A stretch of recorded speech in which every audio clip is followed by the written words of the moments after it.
rodada 14 começou com os jogos às 16 horas no sábado. Primeiro jogo, no caso, às 3 horas, né? O fuso horário lá do Mato Grosso é diferente. O Cuiabá recebeu o Bahia na Arena Pantanal. O Cuiabá saiu na frente aos 18 minutos com o gol de pênalti do Davidson, o artilheiro do Cuiabá no campeonato. Um pênalti que eu não consegui ver muito replay, né? Se você for ver lá os melhores momentos do GE, não tem replay, mostra uma vez só e acabou.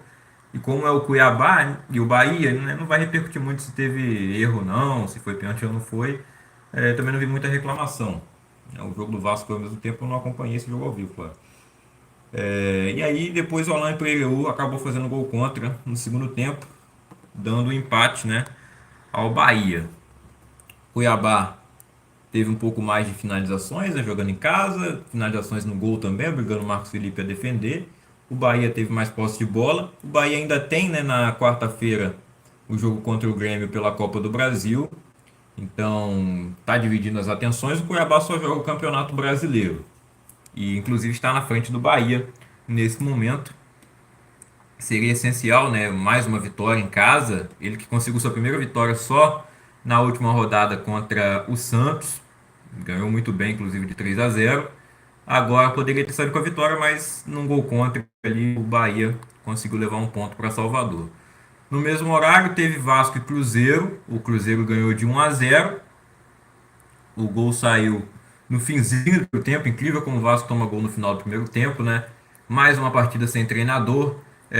E que fica cada vez mais difícil achar algum maluco para assumir o comando técnico do Vasco, né? A situação do time na vice-lanterna do Brasileirão, 9 pontos apenas. Para a gente ter uma ideia, o Botafogo tem uma vantagem de 10 pontos para o segundo colocado, o Vasco só tem 9 pontos no campeonato todo. É uma campanha que se iguala, né? Em algum momento esteve até pior, né? Porque o Vasco demorou a chegar nesses 9 pontos também. Chegou na 12ª rodada quando ganhou do Cuiabá. A campanha está igual ao rebaixamento de 2015. E aí no segundo turno o Vasco até apresentou uma melhora com o Jorginho, mas já era tarde demais, né? Não deu para escapar do rebaixamento.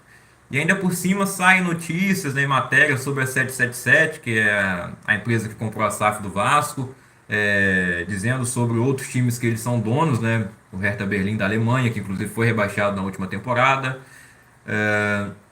Acabaram de comprar o Everton na Inglaterra, né? Pode apostar no Everton rebaixado então na próxima temporada. O Genoa estava rebaixado, né? Já era time da 7 também. Acabou de voltar, subiu nessa última temporada para a Série A italiana. E dizendo sobre as negociações, né? O jeito que a 77 gere os times é meio estranho, né? Será que é uma lavagem de dinheiro, né? Que é provável até. É o passado também do dono, que já foi preso e tudo mais. E aí a torcida fez até uma música, né? Eu vendi o Vasco para a SAF errada. E tem o Abelão, ninguém sabe o que ele faz. É o pai do Barbieri, mas agora não é mais. Eu vendi o Vasco para essa ferrada. Ninguém sabe quanto que eu estou sofrendo. Ver o Luiz Melo dando canetada, pra sem saber o que ele está fazendo.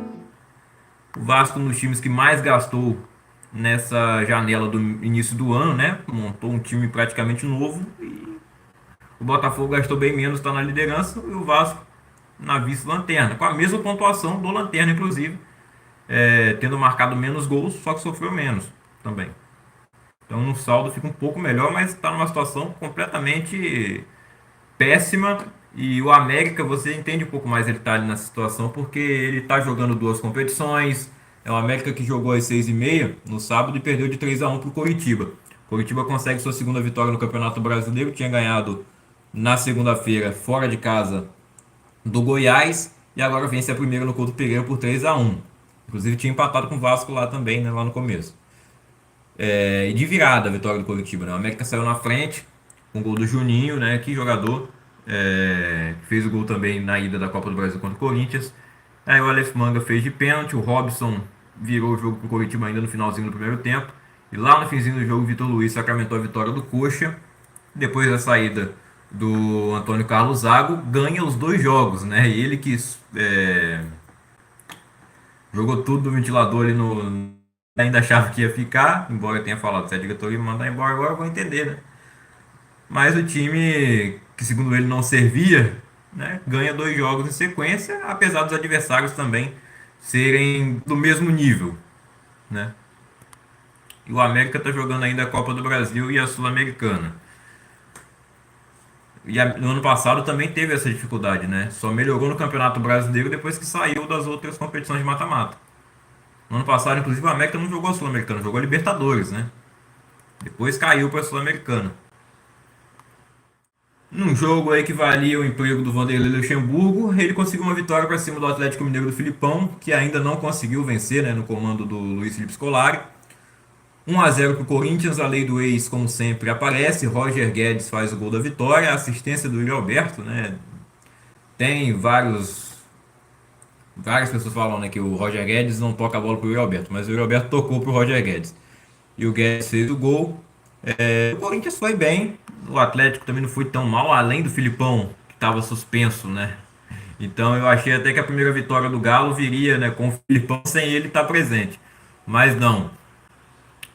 E o Hulk também estava fora, porque foi expulso no jogo contra o América. A gente vê aí que o Galo teve muito mais do dobro das finalizações do Corinthians, né? Mas só 6 ali na direção do gol. O Cássio fez algumas defesas, o Corinthians chutou só 2 no gol. Uma entrou. Posse de bola do time do Atlético Mineiro. Corinthians que eliminou o Galo na Copa do Brasil e ganha no Brasileirão, dando uma respirada, jogando uma crise aí maior no Atlético Mineiro, né, que vai enfrentar o Palmeiras nas oitavas da Libertadores, já está fora da Copa do Brasil, eliminado pelo próprio Corinthians, e as chances de título no Brasileirão estão cada vez menores. E chegamos no jogo que era o jogo mais esperado da rodada, futebolisticamente falando, não foi um grande jogo, e ainda mais, né, com outros problemas, né, fora do estádio. Bom, a briga que começou antes do jogo, né, o jogo foi paralisado 2 vezes por conta de gás de pimenta, gás lacrimogêneo atrapalhando a visão dos jogadores, então foi paralisado 2 vezes a partida, enquanto acontecia a confusão aos arredores do Allianz Parque, enquanto havia também uma festa junina fora do mês, né, já em julho, na sede do clube, né, no clube do Palmeiras, ali perto do Allianz Parque. Né? É inadmissível ter uma festa durante um jogo de futebol na sede do clube, né, do lado do estádio. Isso já está errado, inclusive pela segurança, como já falei no início da live. E aí acabou ainda acontecendo, né, a morte de uma torcedora do Palmeiras que nem conseguiu entrar no estádio, enquanto os pais dela assistiam a partida inteira e só foram saber depois. Né? Bom, no jogo, com muita reclamação por um pênalti não marcado, inclusive só falam disso, né? Não postaram nada a respeito da pessoa que morreu por culpa de um torcedor do Flamengo. Claro que a instituição não tem nada a ver com isso, antes que algum babaca nos comentários fala aí, diga isso. O Flamengo não tem nada a ver com o que o torcedor fez.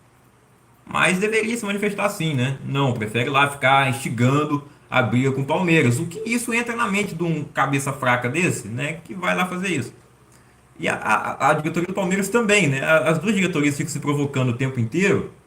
E aí vira política, né? A gente tá vendo um Brasil onde o povo se mata por política, por futebol, por tudo, né? Não só no Brasil, mas no mundo inteiro. No Brasil a situação é pior, até porque a gente vê de perto, né? É inacreditável, né? Mas, infelizmente, é daqui para pior.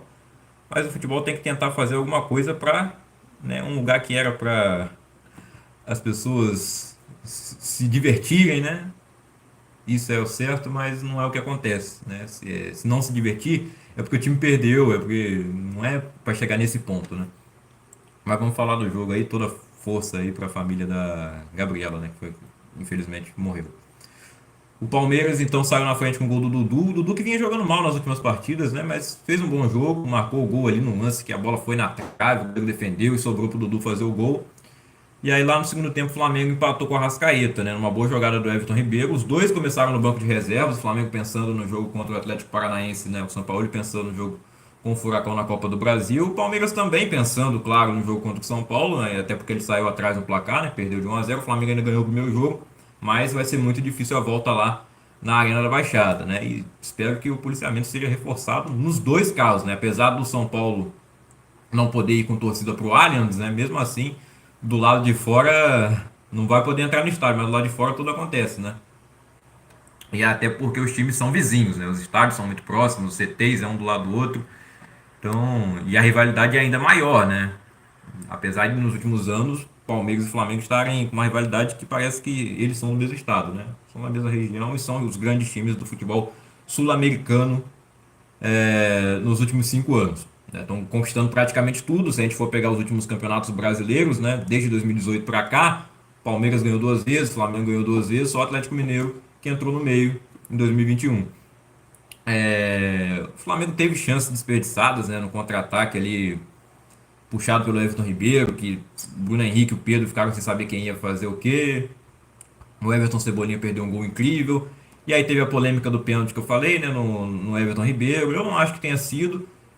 Foi muito parecido com o que aconteceu na Copa do Brasil quarta-feira, com o lance do Vitor Roque em cima do Eric Pulgar, né, que teria sido falta na visão de algumas pessoas, e aí o gol do Atlético teria que ser anulado. Para mim não foi falta, então para mim foi pênalti. Eu acho que o Everton Ribeiro, é, antes mesmo que chegue a se chocar ali com o Richard Rios, que nem entrou fazendo falta, na minha opinião, né, não, para mim não foi pênalti, ele já vai se jogando, na minha visão, né? E aí, chance desperdiçada do Palmeiras também. O resultado justo no campo, no fim das contas, foi o empate mesmo, né? As estatísticas são muito parecidas. Os dois tiveram chance de marcar mais gols, mas não marcaram. E se marcassem, poderia ter sido um 2-2, né? Ou um empate com mais gols. De qualquer forma, uma partida decepcionante, né? Por tudo que aconteceu ainda por cima. E dentro de campo, nada demais também, né? Nada de brilhante. No domingo, 11 da manhã, o Santos volta a vencer. Também com polêmica de arbitragem, né? Dos dois lados. O Santos abre 2-0 no placar. Marcos Leonardo faz os dois primeiros gols. Aliás, o Santos abre. É esse mesmo, 2-0, né? Falar que foi 3, mas o Guilherme já desconta ali aos 40 do primeiro tempo, já com pênalti, né? Que pra mim não foi pênalti a favor do Goiás. O lance pra mim foi fora da área, e sem falar que o toque nem foi suficiente, na minha opinião, para derrubar, e foi fora da área. Fora da área não. Desculpa, tô até confundindo já com outra coisa. O cara tá atrás, né? O jogador do Santos que tá na frente, o jogador do Goiás tá atrás, então eu não vejo como aquele pênalti pode ter existido. Mas foi marcado, o Guilherme fez o gol. Aí o Mendonça no finzinho do primeiro tempo faz o 3-1 pro Santos. No segundo tempo, o Magno empata o jogo para o Goiás. E aí, lá no final, tem um pênalti pro Santos, que também não aconteceu, né?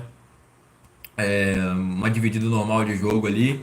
O jogador do Santos que vai para cima do Goiás, toma um encontrão, cai no chão, o juiz marca o pênalti, o VAR chama, né, para você tem certeza que foi pênalti mesmo? E o Bruno Arleu de Araújo manteve a decisão de campo e marcou o pênalti. O Mendonça bateu bem, não deu pro Tadeu, o Santos ganha de 4-3. Vitória muito importante, a primeira vitória do Paulo Turra no comando do Peixe, né, em 3 jogos, uma vitória, uma derrota e um empate. Daí ele começou com empate na Sul-Americana, né? Perdeu para o Cuiabá na última rodada e agora vence a equipe do Goiás na Vila Belmiro, ainda sem público, né? Tem que ver que mais história pode ficar sem público aí. Ó, o Fluminense ganhou de 2-0 no Internacional, primeiro jogo do Fernando Diniz como treinador da seleção brasileira, né? Não treinando a seleção ainda, mas, né, treinando o Fluminense e a seleção ao mesmo tempo, né? Foi anunciado durante a semana passada, acho que foi na quarta-feira. E o Fluminense teve sua melhor atuação em muito tempo, né? E também seu melhor resultado. O Internacional, que não perdia desde o Grenal no Campeonato Brasileiro, que aconteceu lá na oitava ou nona rodada, se não me engano, perdeu de 3-1 aquele jogo, jogando muito mal. Desde então vinha numa sequência muito positiva. O Mano Menezes deu uma provocada no Diniz durante a semana, acho até por conta da seleção, né? E no fim das contas o Internacional fez uma partida péssima, e o Fluminense não foi brilhante, mas foi bem melhor que o Inter e conseguiu a vitória, né? O Internacional terminou com incríveis 0 finalizações na direção do gol. A melhor chance do Inter foi uma bicicleta, não lembro se foi o Johnny ou o Maurício, ou pode ter sido até outro jogador, mas a bola foi na trave. Agora o Fábio não fez defesa nenhuma, não sujou o uniforme enquanto o Germancano voltou a marcar depois de muito tempo, né? Aos 25 minutos abriu o placar para o Fluminense com assistência do Samuel Xavier. E o Martinelli, né? Em cruzamento do cobrança de escanteio do Marcelo, fez o gol de cabeça ainda no primeiro tempo, aos 40 minutos. 2-0, segundo tempo, o Fluminense se guardando um pouco e o Inter tentando alguma coisa, mas sem conseguir acertar o gol. Bragantino e São Paulo ficaram 0-0 no estádio do Bragantino, em Bragança Paulista. O São Paulo, pensando no jogo de volta contra o Palmeiras na Copa do Brasil, estava até sem o goleiro Rafael, desculpa, mas eu não tenho certeza se ele foi poupado mesmo, se ele estava suspenso. O fato é que ele não jogou, o Jandrei foi titular. Foi bem, né? O Bragantino, mais uma vez, tem um grande volume de jogo, com muitas finalizações a mais do que o seu adversário, né? 26 finalizações contra 6, né? É absurda a diferença. 4 na direção do gol. E o São Paulo só acertou o gol uma vez. E esse jogo marcou a reestreia do Alexandre Pato pelo São Paulo, né? Só que ele não balançou as redes, não teve chance também. Enquanto o Bragantino com muitas chances criadas, mas não conseguiu fazer gol nessa partida. O São Paulo que está com uma defesa muito sólida, né? Mesmo sem o goleiro titular nessa partida. O Dorival ajeitou a defesa do São Paulo. Eles passaram a fase de grupos da Sul-Americana inteira sem tomar um gol. E ainda também estavam sem o Arboleda nesse jogo, sem o Rafinha na direita, né? Realmente foco total ali na Copa do Brasil, né? Sem Caleri no ataque e tudo mais. Time reserva do São Paulo. Então o resultado 0-0 saiu muito positivo, até pelas chances, né, do Bragantino criadas, né? O Bragantino amassou o jogo inteiro. Fortaleza ganhou de 1-0 do Atlético Paranaense, assim como eu falei do São Paulo, né? O Atlético focado na Copa do Brasil e ele vai precisar reverter o placar contra o Flamengo nessa próxima quarta-feira. E o Fortaleza teve dificuldade, mas ganhou de 1-0, gol do Iago Pikachu. O Fortaleza teve o dobro de finalizações, 10 finalizações a mais que o Atlético Paranaense, 6 na direção do gol contra 2 do Furacão. Mas é difícil marcar gol no Furacão, a posse de bola foi bem parecida, é um jogo equilibrado, né? E o Pikachu marcou o gol da vitória do Leão, vencendo em casa, a vitória importante para o time do Vojvoda. E o Atlético Paranaense ainda sem um técnico oficial, né? Pelo visto eles vão continuar com o atual treinador, né? Ficou no lugar do Paulo Turra até o fim da temporada. Eu acho que vai depender muito também da situação na Copa do Brasil. Se ele passar, é capaz de efetivarem ele. Se for eliminado, vão atrás de outro, né? Lembrando que o Cuca foi especulado, mas depois a situação esfriou, o Cuca não está afim, né? Depois de tudo que aconteceu no Corinthians, e o Atlético também talvez fosse um pouco prejudicial, apesar de que acho que o Petralha não ia se importar muito, não. Grêmio e Botafogo, esse sim, um grande jogo da rodada, né? Duelo de líder e vice-líder até então. O Grêmio perdeu a vice-liderança, como perdeu o jogo também, né? O Botafogo ganha por 2-0. O Tiquinho Soares fez um gol no primeiro tempo que foi anulado por impedimento. Aí, na segunda etapa, o Grêmio reclama de um pênalti antes do Botafogo fazer o gol, né? Com o Carlos Eduardo. Pênalti em cima do Bitelo, cometido pelo Marçal, e eu acho que realmente o pênalti poderia ser marcado, né? O Marçal puxa a camisa do Bitelo pela frente, né? Ele por trás, ele puxa pela frente e acaba desequilibrando o jogador do Grêmio, que eu acho que já ia perder a bola mesmo se não fosse puxado. Não sei se aquele lance sairia um gol, né? Mas o Marçal cometeu o pênalti e deveria ser marcado. O jogo ia terminar com a vitória do Grêmio? A gente não sabe, né? O Botafogo tá numa fase muito boa, tá tudo dando certo, né? Inclusive a arbitragem errando. E isso acaba beneficiando o time. Apesar que para mim também o impedimento não foi uma coisa clara, né? Eu não vi várias vezes também, né? Mas aquela imagem borrada, como foi também no jogo do Palmeiras com o Flamengo, né? Teve o gol anulado do Palmeiras lá. Aquela imagem é muito ruim, né? Quando aproxima fica horrível. Tem que melhorar a qualidade do VAR no Brasileirão, entre outras coisas. Bom, o pênalti não é marcado, o Renato Gaúcho reclama, cita até o erro também no jogo do Santos. Pelo pênalti marcado a favor do Santos, mas para mim o do Goiás também não foi. E aí o Carlos Eduardo faz o gol, é um dos melhores jogadores do Botafogo na temporada, sem a menor dúvida, né? Ele que não jogou inclusive o Campeonato Carioca, onde o Botafogo foi muito mal, ele mal jogou no Carioca. O Segovinha entrou muito bem, né? Participa da jogada dos 2 gols. O Carlos Alberto, que já havia marcado o gol da vitória contra o Vasco, mais uma vez sacramenta a vitória do Botafogo, dessa vez contra o Grêmio, num jogo muito importante. E o Botafogo abre 10 pontos de vantagem para o vice-líder, que não é mais o Grêmio, sim o Flamengo. acho que já passou da hora, né? De dizer que o Botafogo é um dos favoritos ao título. Já passou da hora. O Botafogo igualou, inclusive, a melhor campanha da história do campeonato no primeiro turno, que é do Corinthians de 2017, que também não era favorito antes do campeonato começar e terminou campeão. Por que o Botafogo não pode ser considerado um favorito? Quando o Corinthians ele não era favorito antes do campeonato começar, mas quando ele era líder, todo mundo já deu, o Corinthians vai ganhar, vai conseguir. Por que o Botafogo não pode conseguir? Talvez pela imprensa mais paulista, não sei. Mas a do Rio também fala a mesma coisa, né? No geral, o Flamengo, a rodada foi boa pro Flamengo, a manchete, várias pessoas falando isso. A rodada foi esse o Botafogo. Seria boa pro Flamengo se ele tivesse ganhado o seu jogo e que o Botafogo e o Grêmio tivessem empatado, né? No caso, seria até melhor uma vitória do Grêmio, que aí o Flamengo e o Grêmio estariam com a mesma pontuação se os dois vencessem, né? Mas o Botafogo continuaria na liderança, que ele tinha garantido até a 18ª rodada, e agora tem praticamente o turno inteiro garantido, né? O Botafogo vai terminar o primeiro turno na liderança. É difícil perder. O próximo jogo é contra o Santos. O favoritismo é do Botafogo. Então a classificação do Campeonato Brasileiro após essa 14ª rodada termina com o Botafogo com 36 pontos. A mais o Flamengo tem 26, o Grêmio também tem 26. O Fluminense é o quarto com 24. Temos aí no G4, né, 3 cariocas. Uma vergonha pro Vasco da Gama, que não é só porque ele não tá no G4, né, ele tá no Z4. Então o Grêmio é o integrante não carioca desse grupo, ele não é do Rio de Janeiro, é do Rio Grande do Sul. O Fortaleza é o sétimo com 23 pontos, o São Paulo tem 22, o Cruzeiro 21, o Internacional 21, o Atlético Paranaense tem 20, o Atlético Mineiro tantos e Cuiabá tem 16, o Corinthians tem 15, o Bahia tem 13. Na zona de rebaixamento, o Goiás tem 11, o Coritiba tem 10, o Vasco e o América tem 9.